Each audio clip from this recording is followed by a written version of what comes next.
Hey boys and girls, welcome back to Midgame Life Crisis! I am Inconsistency. I'm Werewolf. And this is our monthly podcast episode. What episode is it? 19, yeah. Timestamps, use them. Yep. Alright bro, there's a bunch of shit I want to talk to you about today. I'm gonna start it off with the Battlefield 4. Yeah, are you really playing Battlefield? Yeah. In our year of the Lord 2025, I actually played a Battlefield game and enjoyed it. The fuck? That was like developed by EA? Yeah, it was developed. No, it wasn't developed by EA. EA doesn't develop anything, but yeah, not these days.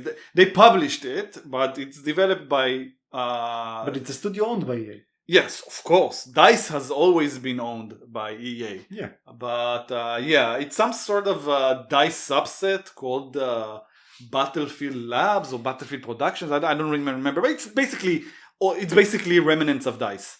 And they brought in Vince Zampella, which is the dude who ran one of EA's more successful projects in the last 3 years, which is Apex Legends. If you remember, we even used to play that fucking game. Yeah, but Battlefield is not Battle Royale, is it? No, even though from what I understand, it might have a Battle Royale element to it. If you bring a person that managed the Battle Royale. Yeah, but that's not why they brought him. He also made the Titanfall games, yes. Yeah, so this dude knows what he's doing. He also made the Jedi Survivor games and the Jedi games that were also very good. So the dude has a very... Okay, so he basically directed all the games that those guys did. The guys of Titanfall. Respawn Entertainment. Yeah, Respawn. He's their CEO, basically. He's the dude there. No. The CEO doesn't direct the game. No. The game director and the CEO is different. Sure, but not in the smaller companies. They usually are... The main guy is usually the guy who calls the shots when it comes to the directional design and everything that has to do with it. Again, in the smaller studios, I don't know how small they are today. I know when he's working on Battlefield, it's absolutely a AAA fucking production. They're, I mean, with the size of Apex Legends and... Yeah, but it's the mentality of the company, right? And how they developed the Jedi games in parallel to holding and nurturing Apex. Yeah, they got a lot of small studio. No, they're not anymore. Not these days. Not with EA basically them being the golden star of EA and EA opening their pockets for them, right? So exactly. Yeah, but so I don't think saying he directed the games. Yeah, he absolutely directed the Titanfall games. He was Titanfall. Maybe that's very ancient, but Apex. Yeah. The Jedis. Apex is what made them what they are today. The bigger company today. Apex is what made them extremely successful. Before Apex, like you said, they weren't very known or big. They only had the Titanfall games, which were critically successful. But the Apex games is what really put them on the golden path. At least when it comes to success and money and weren't Titanfall considered success? Yes, they were success, but they were single-player games. They had multiplayer components to them, but... Titanfall 2 had a big multiplayer component. They did, but the game didn't sell enough units. That's why it never got a sequel. Oh, maybe because it was enough for EA Overlord, but doesn't mean it wasn't a good game. It's always been the feeling in the community of those games that they didn't get the love that they deserve compared to how good they are, right? So that's what I mean. Yeah. We care if the game is good, not if the publishing company liked it. I pretty much played all of their games. I played all of their Respawn's games. I played all the Jedi games. I played all the Titanfall games, and yeah, they're all good games. And I played Apex. Obviously, we played Apex together. Well, the second Jedi had like performance issues, like serious. Yes, it's one of the, if not the worst PC port in the history of gaming, without exaggerating. It's UE5, and it's absolutely horrible. But of course, you can always trust the community up in Nexus Mods to find a way. And someone literally went... It was moddable? Yeah. Oh, yeah. Well, Nexus Mods is not, they got bought, so... They got bought, and now they introduced age verification shit. Like I said... For UK guys. I didn't see that company going far. It's not a company exactly, but that if site... they got bought, it's a company. The website, it's very important. Like, if it goes away, it's going to leave a huge... Even I know, I use it all the time. It's going to be really bad. I hope it doesn't, but we'll see. Anyways, yeah, so they brought this dude, Vince Zampella. He's a very, very decorated developer, if you will. And he's heading this project, the Battlefield 6. project. So EA basically brought in their golden boy to try and save a dying franchise. Battlefield 6. But it's in beta. Wait. right? The Battlefield franchise hasn't been relevant for so long. Yeah. Basically, Call of Duty won that war a while ago and is shitting all over the Battlefield for years now. Yeah. Okay? It had a core audience that liked it. Exactly. And that's where it stayed. Yes. Now, though, because of this new beta of the Battlefield 6, it seems like they went back to to the basics. What people loved about the previous games, like Battlefield 3 and 4, those are beloved Battlefield games. And they basically went back to the basics. I never played, but I understood that the multiplayer has interesting modes. It's very unique. It's got very classes and unique. It's a very unique experience because it's supposed to give you a huge map with 64 players, right? 32 against 32. And so it's Alterac Valley. Something like that with airplanes, fighter jets, tanks, APCs. You might even have boats and carriers and, of course, helicopters. It's like a true battlefield. And it's not overwhelming? It is at first, of course. You need to get used to it. It takes a few games. The thing about the Battlefield games is that they used to be very authentic to semi-realistic, as in you don't see like you do in the Call of Duty franchise these days. You don't see like Beavis and Butthead running around or fucking Darth Vader like shooting an AR. You see actual people with military uniform, like military camouflage on their weapons. Wait, are you being serious about Call of Duty? Yes. You think I'm kidding about the Beavis and Butthead? Bro, Call of Duty today. Did you try to play Warzone in 2025? Bro, I haven't touched it in years. Yes! Call of Duty today is like Fortnite. They like collab. What? With all the children's best. You have Jedi in there. You have Darth Vader. Yes. Well, yes. We're talking about like the Battle Royale thing. Warzone, yeah. That one. Yeah. Has skins of pop culture. Yeah. You can buy them. On those operatives. Yes. You want me to show you? Let me show you. What? This is Activision? After they got bought by Microsoft? Yes. Bruh. No. You think I'm kidding, huh? Bruh. No. Yeah, bruh. There we go. There we go, brother! No. Look, 22K!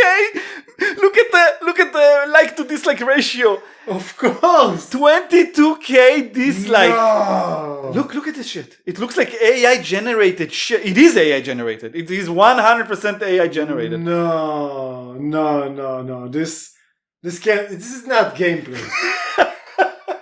This is not gameplay. This is a video. Bro, this is the official Call of Duty. This is the official Call of Duty. Oh, you need to describe this. Well, maybe we should make a short content about this, bro. He has his face palming. He's face palming himself so hard right now.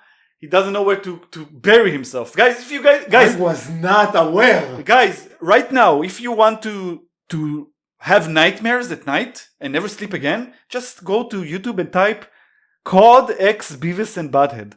Enjoy. Enjoy. Warzone and Black Ops 6, baby. Listen. You look at you. I think I broke his spirit just now. Completely. First of all, like you just you compared it to Fortnite and kiddie content, yeah? Yeah. Beavis and Butthead is not fucking kiddie content. This is for old fucks like us who knows who Beavis and Butthead are today. Yeah, but except people like us. This is MTV shit. Yeah, but no one. MTV barely exists. No one our age is gonna play this fucking shit. That's what I'm at. Who is this for? Who is this for? Bro, you don't like the AI generated Beavis and Butthead? This ruined Beavis and Butthead for me forever. I used to love this shit. This show was amazing. I loved it. The movie was Chef's Kiss. These two are amazing. And the fact that one of the creators is a physicist is even more amazing. Bro, one of the comments there is COD campaigns. War is bad and people die every day. COD multiplayer. Beavis and Butthead just called in a chopper gunner. It's crazy, bro. They ruined Beavis and Butthead for me. And Call of Duty. I mean, yeah. I'm not going to touch the next Call of Duty. I'm going to tell you that right now.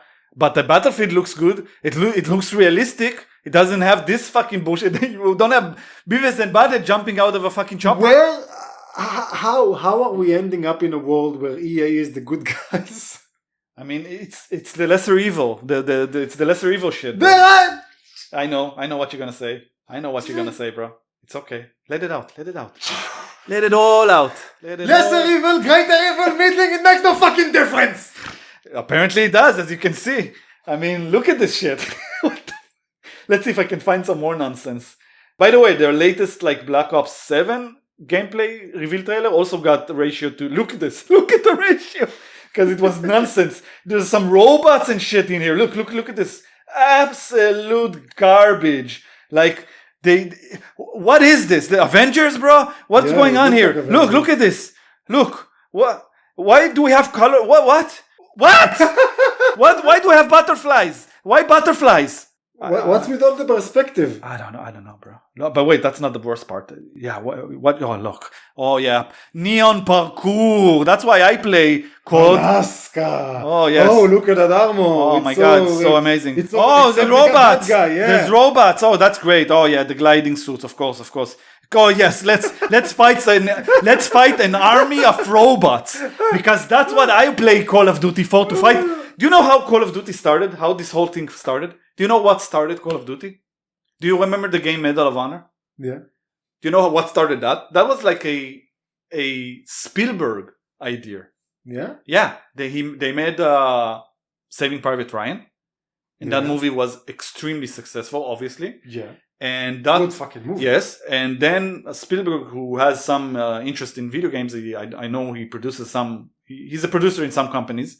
Nothing huge, though. Steven? Yeah. So he pitched this idea to make a game based on World War II, basically. Make it a video game, because it wasn't the thing back then. There were no games. It's first-person shooters that were based on World War One or Two. That can't be true. We're talking about nearly 30 years ago, bro. 30? Yes! 26 years ago. When did fucking... Private Ryan? Private Ryan came out in 99. Okay? Jesus. Yes, we're old, bro. We're very old. And then the Medal of Honor came in 2000, 2001, something like that. So it's a lot of years, bro. Wow. Yeah, don't No, I want to fact check that. Anyways, yeah. So Medal of Honor was very successful, and it spawned a bunch of games. And then out of that came a 98, not 98. Wow, even old. Yeah. And then came a competitor of those games, the Medal of Honor games, called Call of Duty, right? And the Call of Duty games were very successful, and at some point they were so successful that they stopped making Medal of Honor completely and start doing only Call of Duty. And the Call of Duty... They were amazing because they were super realistic. Yes, the first few games, like Call of Duty 1, 2, 3, and 4, and even Black Ops 1 was amazing.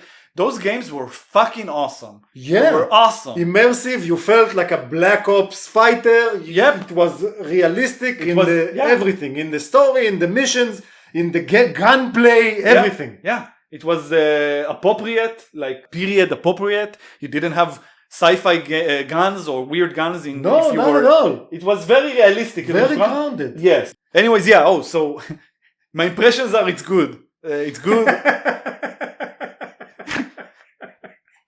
The only issue I have is the maps are too small. They didn't put really huge maps, which for a giant battle. Yes, and that's annoying. And the soldiers feel very, very fast. It seems like they're trying to cater to the COD crowd. They're trying to grab the COD crowd and bring them over to Battlefield, and I don't like that. Them. I mean, no, I don't blame them, but I think they're being a bit too blatant about it because they need to first of all... The writing on the display, COD come here. They need to first of all capture their core audience, the ones who love the previous Battlefield games. Then, sure, try to bring other audiences, but what they're doing is they made the soldiers feel a lot faster. You have you can run and it feels more like COD and less like Battlefield. Battlefield is usually more tactical and slower. I see. And they made it a lot fast-paced, and people didn't like that. That's one of their... So they're changing it. They're listening to people, and they're changing it. And they also said they were bringing in much bigger maps, don't worry. So they are learning from them. Yeah. Yes. So it seems like Vince Zampella and whatever is left out from DICE are doing a good job. I hope the game will be good. We'll see. We'll see. I'm not pre-ordering it. You I'm not... played the beta, yeah? Yes.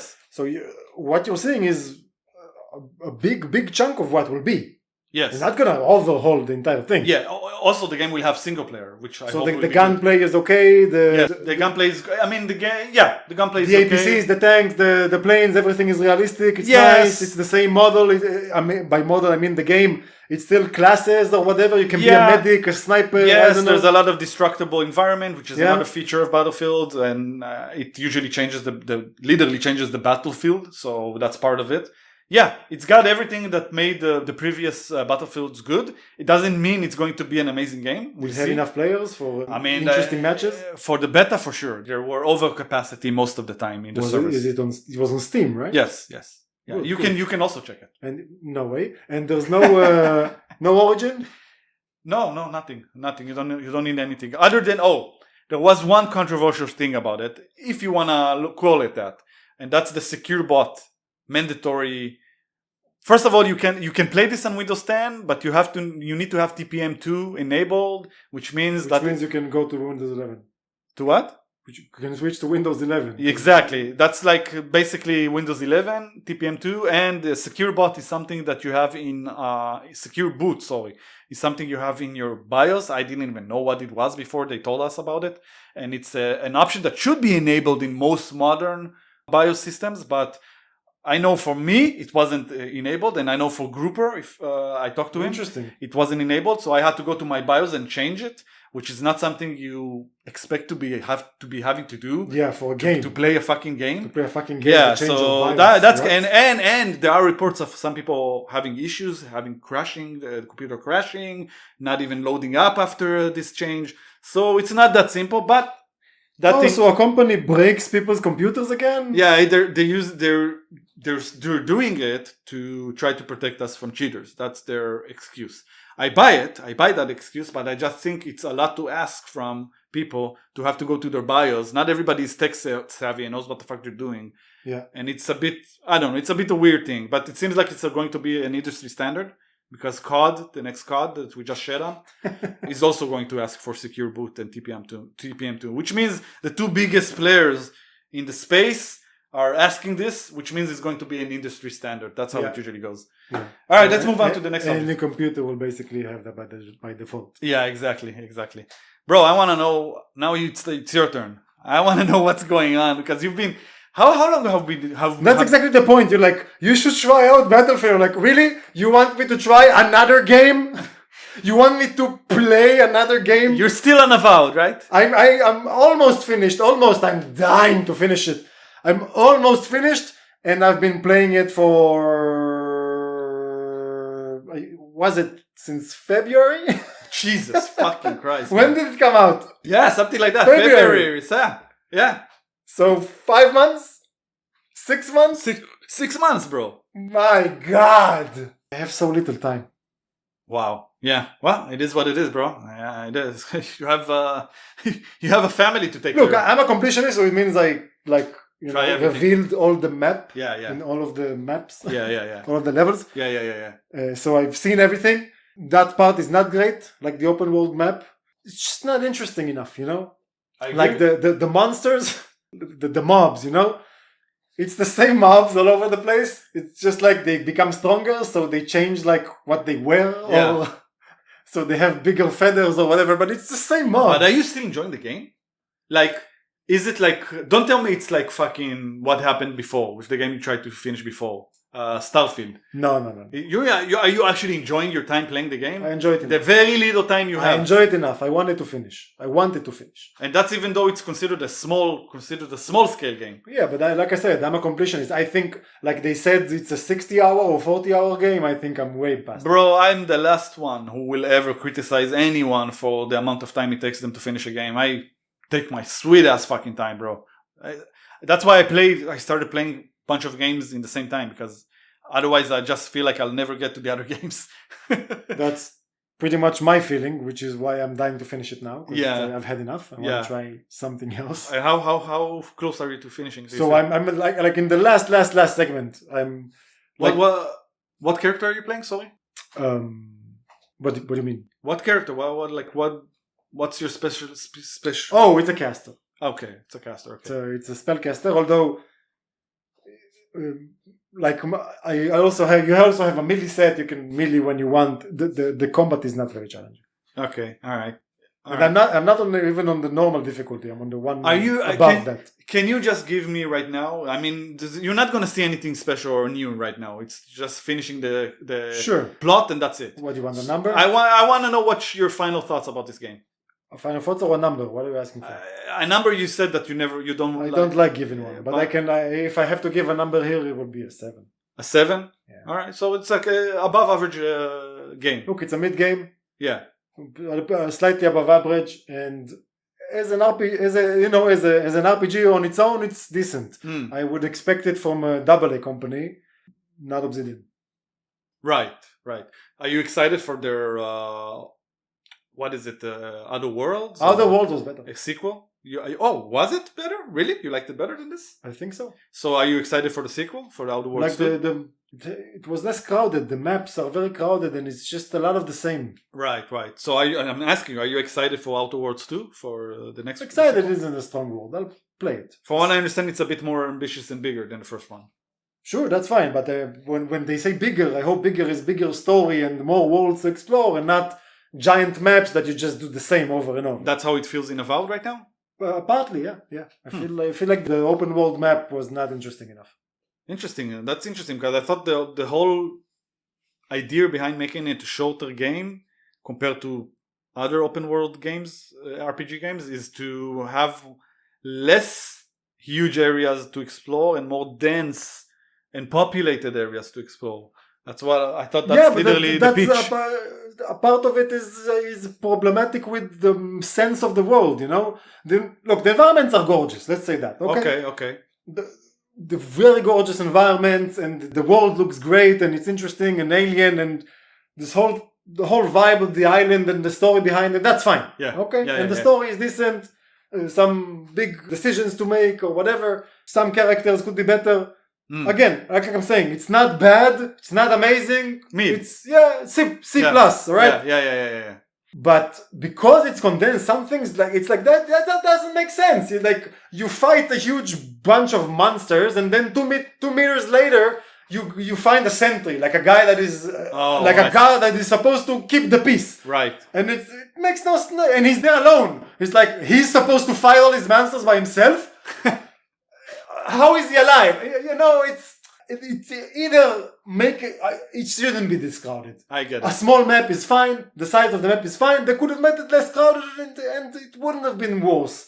There's elevation, like we said when we talked about it before it came out. Exploration is nice. So much useless loot. My God, like the crafting is useless. I hate that. This is why I hate crafting in most games. I feel like it's useless in most games. They don't use it. It's like a mechanic to put it in. They didn't put thought in it. Yeah. And that's what I mean. You know, crafting. I expected more from Obsidian. Yeah. That's what I mean. Yeah, I mean, you know what? I'll be honest. I haven't played an Obsidian game. And this game was obscenely expensive. What about Grounded 2? Did you hear For about the price you pay? This game was obscenely expensive. How much? It was like a $70 game. Yeah, I mean, you see, that's what I'm talking about. And the Outer Worlds 2 will also be $70 probably. They wanted 80 at first, before they walked it back. Sure they did, because it would have sold 0. Yeah, but I did. Look, what about the sale? Wait. What about Grounded 2? It's another game by Obsidian. Yeah. You said you played the first one and you enjoyed it. I didn't finish. I played it with a friend, like we wanted a co-op thing, and then when we stopped playing, so I just didn't continue playing. But what I played, I enjoyed. Like the whole Honey, I Shrunk the Kids, and it's like, remember... I know what the game is, what the premise is, the premise of it. So that was okay. Yeah, so that they delivered nice. Like a story narrative that wasn't about the combat and the exploration, it was about follow the story. Just like, what's that game that had the bug and that's what killed me for it? Subnautica. Yeah. Like Subnautica. Explore the world as you follow the story. That's the whole point.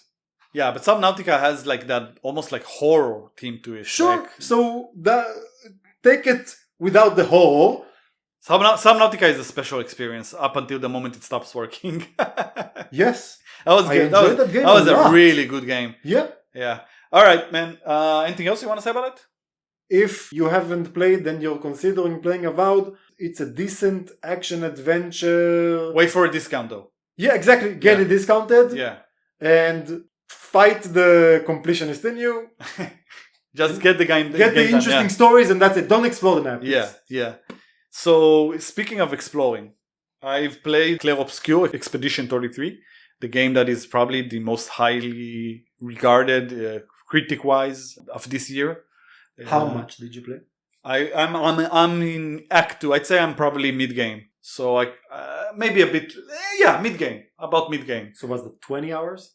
No, more than that. Like I think at least 30 hours. So you know the characters well now, and the I can definitely form an opinion about the game by now, for sure. I played enough of it. I've seen enough of the mechanics, and I've seen all the protagonist characters that join your group. And the writing is what they. The writing is very good. The world building and the lore is very, very good. The visual style is hit and miss, in my opinion. I don't think everyone will love it. It's very specific. It looks like a painting. Everything is supposed to look a bit like a painting. So it's kind of. It looks like blurred colors. Yes, blurred is the perfect word because it is a bit blurry and a bit like oversaturated in a way. Spumata, I think, is the name of the style. Maybe I don't know enough about it to say, but it looks like when there's no clear interface between objects, it's right. A bit blurry. Yeah, they blend. Yes, there is something to that for sure. And I don't really connect with that visual style. There are some beautiful fucking areas where you visit, but some areas are, in my opinion, very visually bland. But I think I'm one of the only people who say that. I think most people absolutely adore the visual aspect of the game. So this is like my own nitpick. That's fine. The combat is really good. I think the combat is the fucking highlight of the game. And it was praised a lot. Yes, the combat is what makes me come back to it and keep playing it. It's not the plot, it's not the characters, it's not the world. I care about it. Sure. Do I care about enough that I'm really like, this is the reason I'll play the game? Only the reason? No. The combat is what makes me hooked. Were there any games that the story is what held you? I mean, Mass Effect. Yeah, but the Mass Effect had good mechanics. Yeah, but you asked me, are there games that I would? No, like I'm saying, like you're saying, like the first Mass Effect. Is there a game that you can say that if it did not have a good story? I actually think Mass Effect, the first Mass Effect, is the perfect example of that because that game mechanically was shit. Yes, I hated the combat in that game. I hated the UI was horrible. I hated the inventory management. Yeah, exactly, it was horrible. But the fucking lore and the world building and the characters and the conversations and the choices, that's what made that game so amazing. Yeah, that game hooks you very early on. The second and third game really improved the combat aspects there and it made it a lot more fun. Right? But so in this case, I feel like the combat is really the hooking part for me. It's a unique mix that I've never seen before of... Have you ever played any of the Final Fantasy games? No. Me neither, by the way. But apparently I'm familiar with the combat style. Like you have it's a turn-based. It's turn-based row of heroes and each has an action and... Yes, you have APs, action points. And there's no distance is not an issue because they just attack on the other side of the map and go back. Yeah, positioning is usually not an issue at all. Okay. And you don't really control your character other than the abilities. You choose the abilities, the attacks, and what they added, which makes it unique. Is they added sort of like almost like a Souls-like element to the game. Yeah. The enemies that you fight. They make special moves and you can counter those moves by timing the counter correctly with your controller or keyboard. But it's a button timer? Yes, it's a button timer and it's a very small window. I find myself failing it a lot and not just me, a lot of people, right? It's not an easy game, bro. Obviously you can reduce the difficulty and make it very easy, but I'm playing on the normal recommended difficulty. Yeah. Not an easy game, bro. You need to, first of all, there's a tactical element to it. You need to know what abilities does what to use when, synergy between abilities, comboing abilities with different characters. You got all of that, but then you also have the literally timing. You need to time your counter animation to, if it hits you, you can counter it and return a hit. Riposte. Or you can dodge, which is easier to do, which is how you learn the patterns of attacks of the enemy. You dodge the first few attacks and then you can try to counter it. or parry it. That's the right word. That whole aspect adds to it like a whole dimension that these games usually don't have, these turn-based games. Yeah. And it's reminding me very much of Souls-like games, the boss fights, where they make moves and you need to dodge in the right time. You need to learn the pattern. Timing and a pattern. Timing is the right word though. It's very timing based. So those two elements together create a unique game. Very unique game. I think you love the combat as well. And I think you'll also... I wonder. You'll also enjoy, I feel like you'll enjoy the overall plot. I feel like it's an interesting plot. It is a very French game.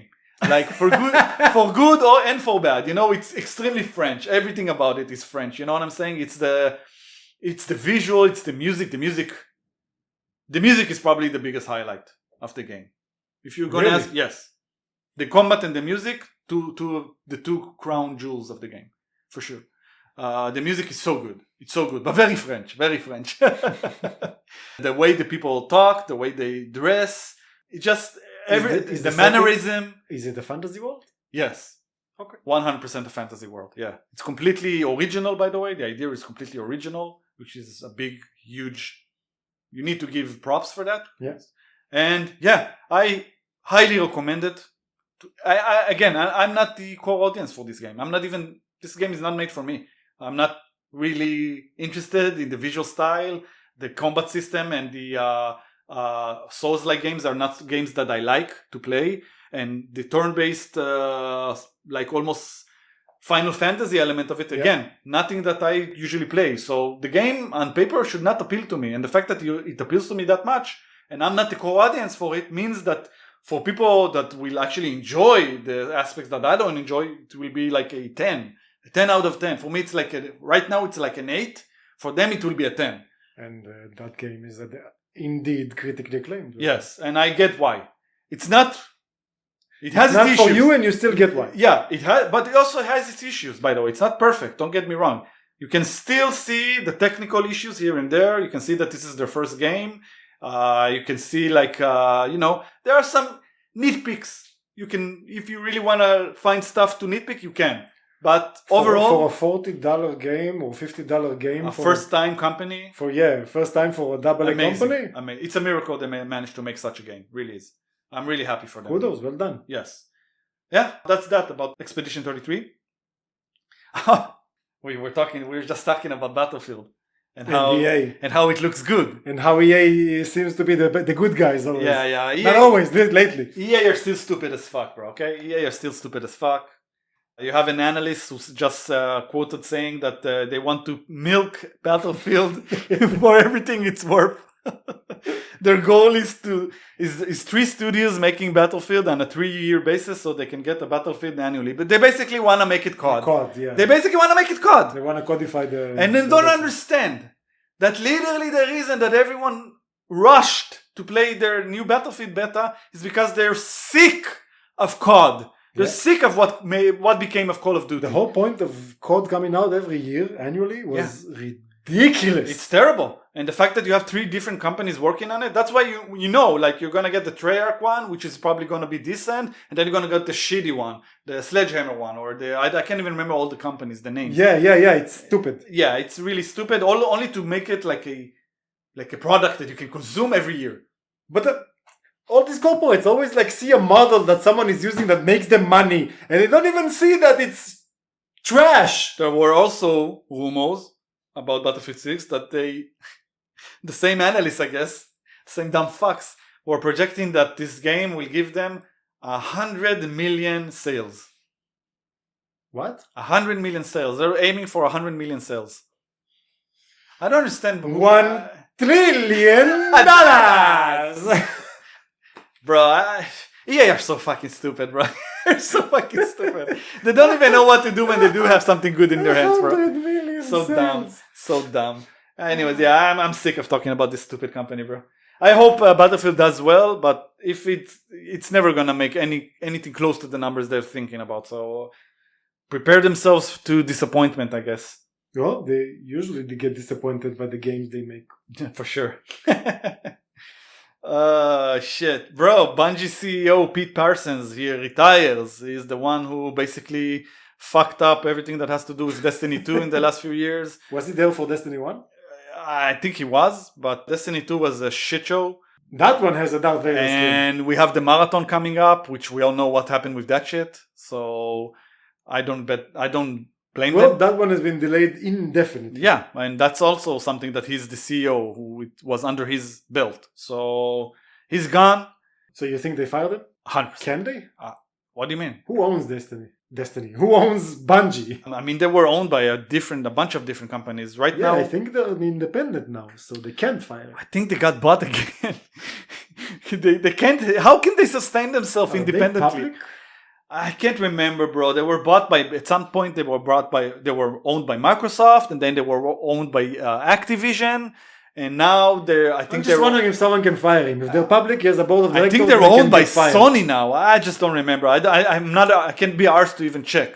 That's how little I care about it. But what I want to mention is it just shows you that Bungie is like they're free falling, bro. They're going to. I'm not sure they're gonna survive much longer. I'll be honest. The marathon is going to be a disaster. When that shit comes out, that's it. They have no games. Well, Destiny 2 is on its last legs, and the last DLC was shed on by everyone. So It had Darth Vader skins. was it in Destiny? Yes, Oh. Destiny fucking has Darth Vader. That's what I thought. I confused it with fucking COD.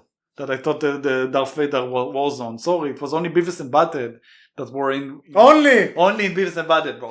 Badly generated AI. Fucking believable. You're still shocked about that one. No, but you're saying that you can really play them. It wasn't a joke. It wasn't an April Fool's. You can actually play them in the game. Yes. Oh. Yes. Yeah. Wow. Why did we go back to that? You're making me pissing me off again. I'm sorry. Let's stay on subject. Yeah. So, what do you think about Bungie falling apart?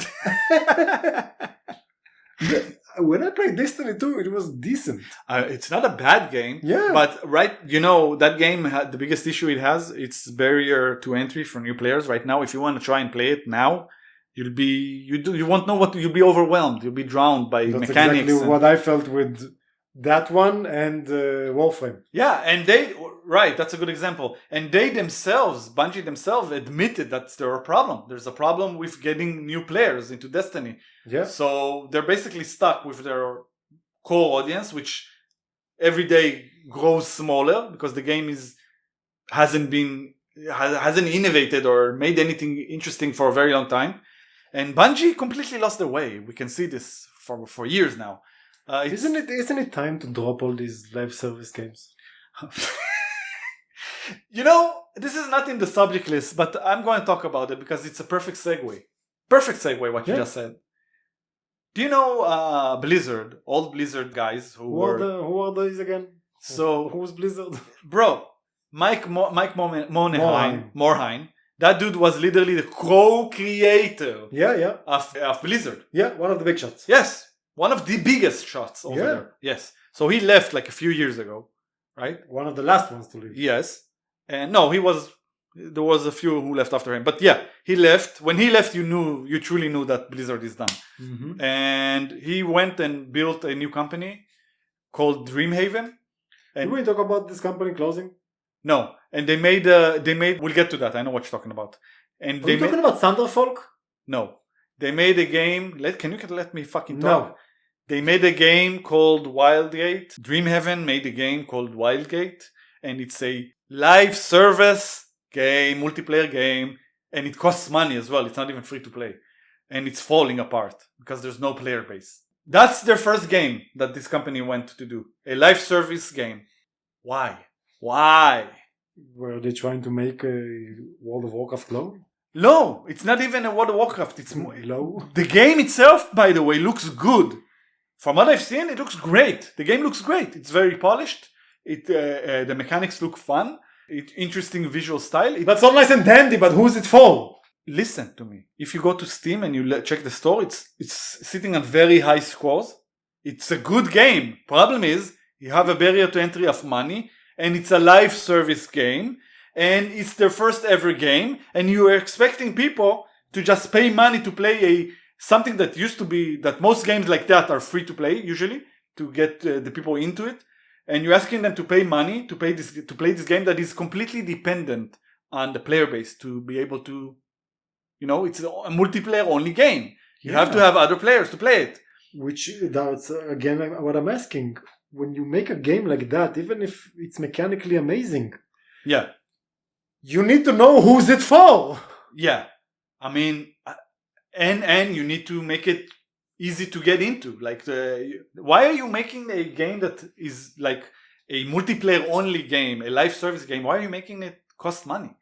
Even if it's not a large, I mean, at least have some sort of a freemium version that people can play, and if they want to get the next level of tier or whatever, or play a new, a new game mod, then they need to maybe pay you money. But let people try the game. If it's a good game, let them try it. Make it free to play, and people will come. If you believe they will come, right?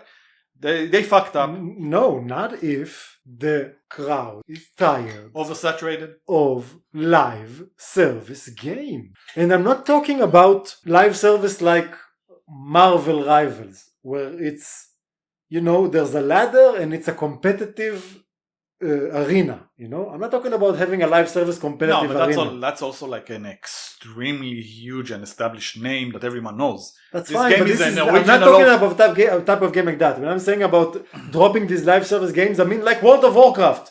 I mean those games that have a huge world where you live in, okay? And where you have a gazillion quests to do, a gazillion missions, a gazillion ways of getting this weapon or that gear or that boss or that end game, and it's just so much to do that no one has the time to do. Yeah, but this is not the issue with this game. This is a multiplayer game where you fight other people. It's like what it was described as? It's like a what's the pirate game? The live service pirate game that is quite successful. Come on, it's pretty old by now. Sea of Thieves.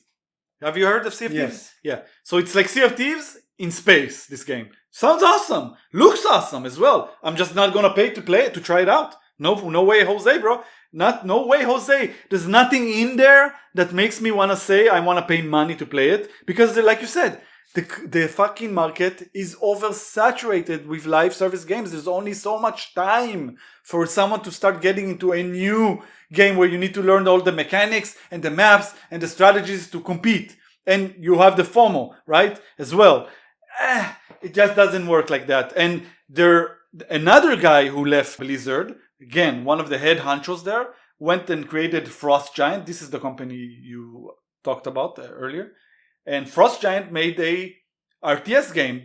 This guy came from the StarCraft universe, so he has a lot of experience with RTS games, right? StarCraft 2, to this day, considered to be probably the best RTS game ever made by many people's eyes. So they created a company called Frost Giant, and they made a RTS game called, again, with the gates. I don't know why it is. They're obsessed with gates, these guys.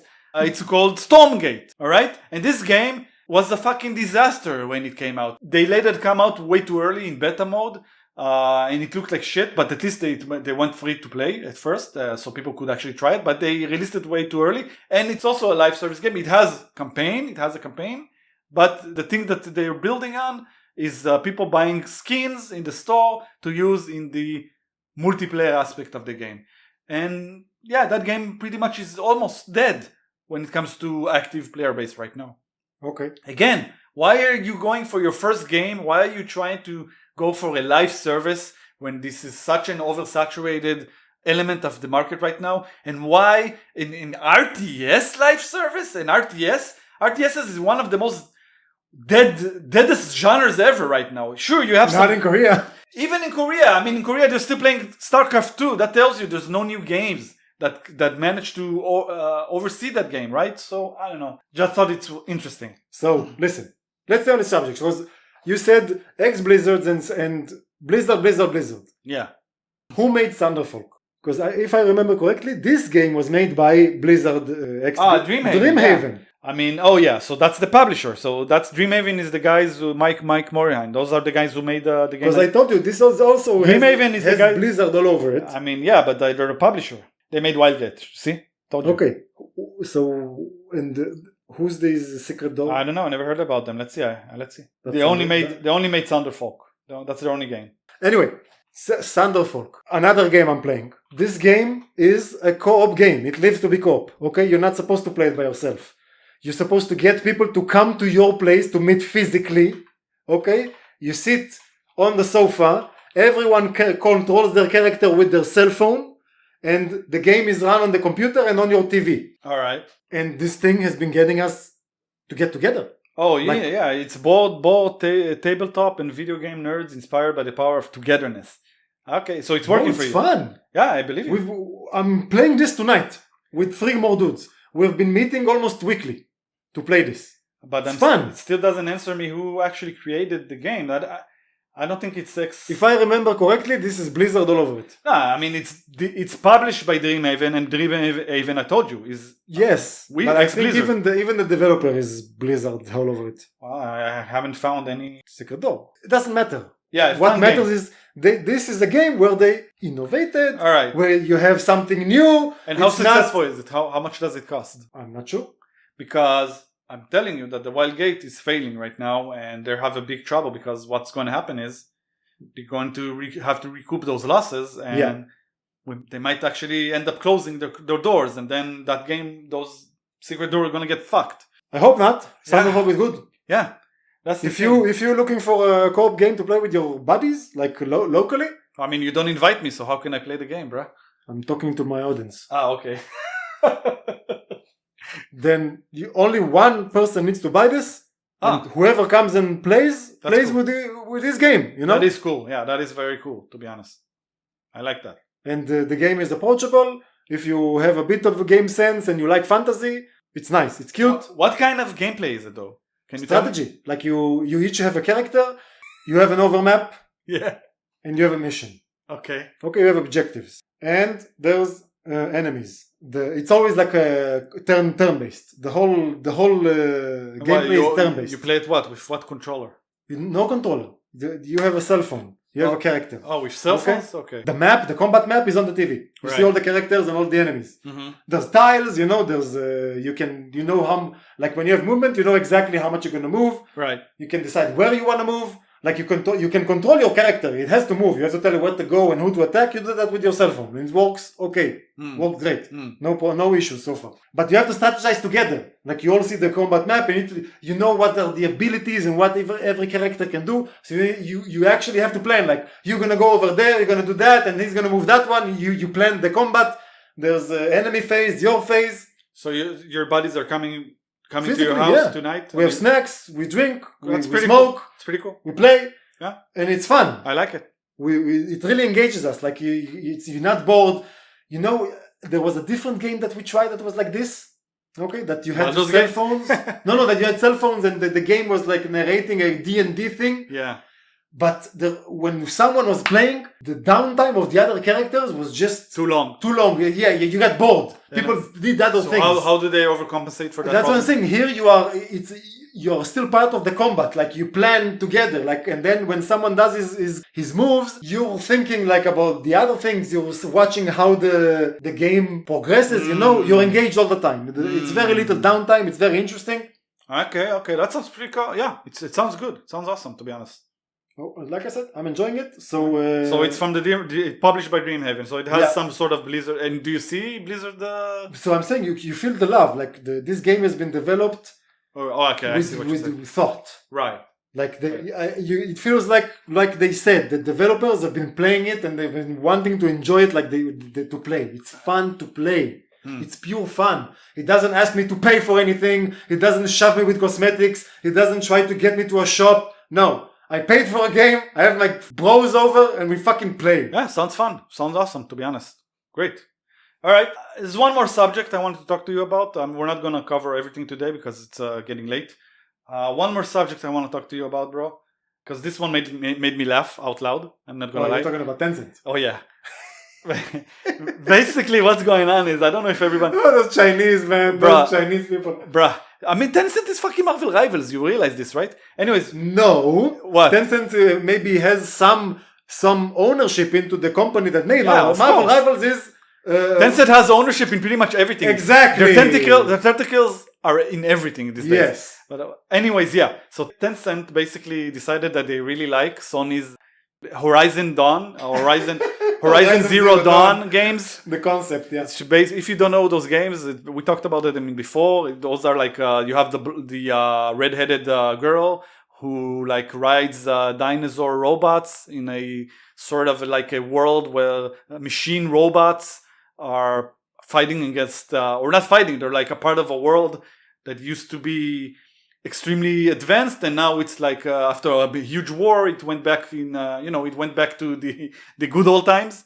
Yeah, it's a you can see a highly technological world that lives in a clan-based, exactly, in the past. Like yes, the humans are primitive in a technological world. Yeah, and they still use like advanced sci-fi tools and stuff like that, but they do it like they still live like in villages, and it's like a nice mix of the old and new, if you will. And it's a very beautiful world, very generic and very boring, if you ask me, but very beautiful. By the way, if you want to get into those games, shout out to Chatty Sisa. She is an expert. Channel is full of stuff on this game. Yeah, she loves those games. Check it out. Yeah, she has a good channel. Go check it out. And yeah, I mean, it's a fun games to play. Not amazing though, nothing amazing. But basically, those games are very successful for Sony. Very successful. They sell very well. And the world building was nice. Yes. The story was interesting. Yeah. I played the first. I played the second and the first. And the first I didn't finish. The second I did. So that tells you a lot. The second was better in my opinion. I finished the first. But look, the biggest problem with these games is the open world. It's boring as fuck. Yes, 100%. 100%. But it's very beautiful to look at, and it's fun to... Yes. It's fun to... The fighting... But that's the thing. You enjoy... The world is interesting, and you enjoy the new vibe of it at the beginning, but it wears out very quickly, and there's nothing else. Yeah, so in the second game, they managed to rectify some of those issues. They make the side quests a bit more interesting, and things are more interesting, but overall, the same issues remain. It's still a relatively bland world when it comes to the actual character interaction. Yeah, the dialogue is kind of boring. Like the character, I'm not connected to the main character at all. I don't feel like I care about her too much. No. But it's still a beautiful world, and it's interesting enough to keep you engaged, and the combat is not easy, and there's a bunch of tools you can use. There's a lot of mystery into its past, and that's the whole point. But the point is, the game is very successful. The franchise is very, very successful for Sony. So TenCent, which are Chinese as we know, they looked at it and they saw, look, that looks pretty. It's selling a lot of units, and it's an interesting story and world. So look how unique, how visually unique it is.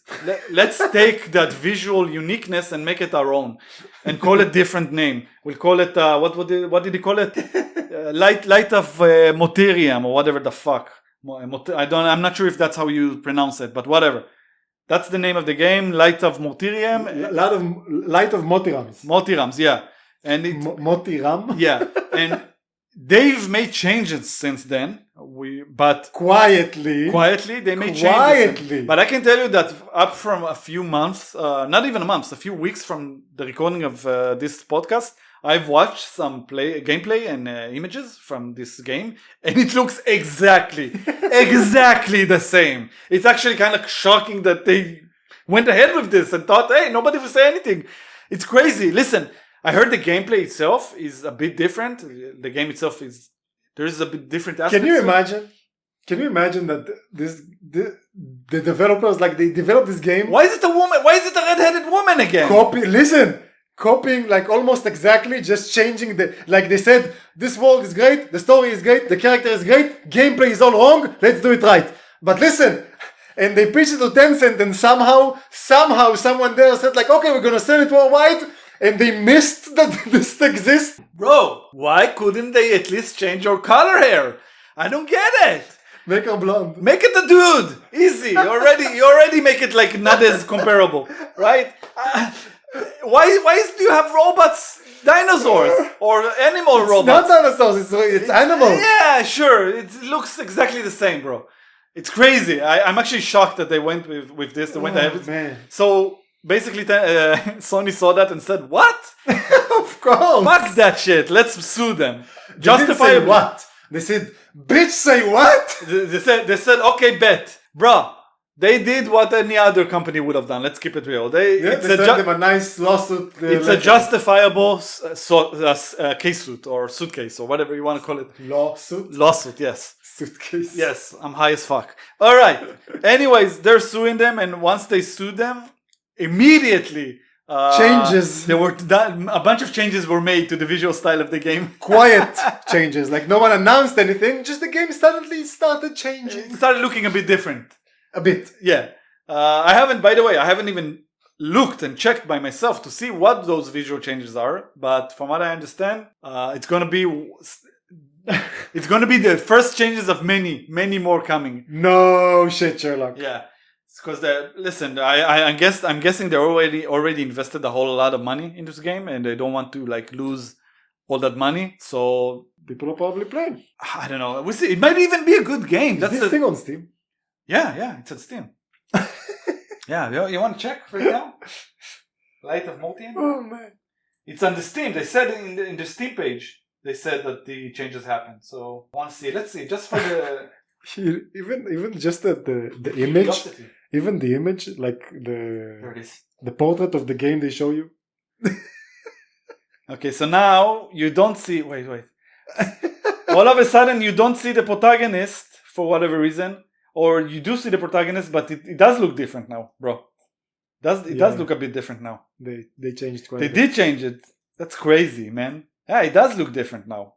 I mean, still resemble it. Look, the tech does appear a bit different. Yeah, but look, now they're putting the emphasis on this fucking robot and this penguin robot. Wait. Which let's be honest. Go back to the. What? Doesn't it look like a porg? Yeah, but You know what is a porg? I don't know what the fuck is a porg. You know, in the new Star Wars, you had those birds. That's why I don't care about it, because it's the new Star Wars. Exactly, but it also looks like that. Bro, notice how there's no red-handed protagonist in any of these pictures all of a sudden. Have you noticed that? No more redheads. I don't see, and all of a sudden you don't see too much of the robot dinosaurs or the robot animals, yeah. And you're seeing like some sort of weird emphasis on this cutesy... On a porg robot. Cutesy robots? The fuck? This is like seem desperate to me, bro. Realistic physics-based. That's crazy. They changed it completely, bro. That's crazy. Anyways, yeah. That's what we got for you guys today. Yeah. Mid-game life crisis. I have been Werewolf. I am Inconsistency. And we will be seeing you on the flip side. Episode 20. 9? We'll see you on 20. We will see you on episode 20. This is episode 19. See you around. Bye! See ya.